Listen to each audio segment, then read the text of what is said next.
Today, I decided to try making bird's milk using my chocolate molds. I started off by creating the chocolate cups.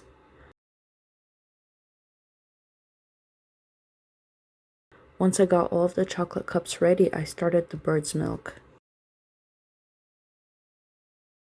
In a small pot, I poured a cup of cold water, added 3 teaspoons of agar and 2.5 cups of sugar. Mix everything up and bring it to a boil. Keep boiling it until it thickens.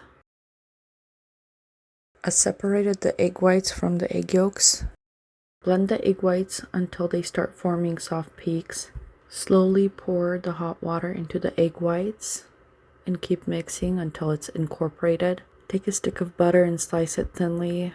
Then add the butter slices to the egg whites. Pour in half a can of sweetened condensed milk and vanilla extract. Keep mixing until all ingredients are incorporated. Wait until bird's milk cools down and becomes warm so the chocolate does not melt. Pour it over the chocolate. I used chocolate mousse and chocolates to decorate.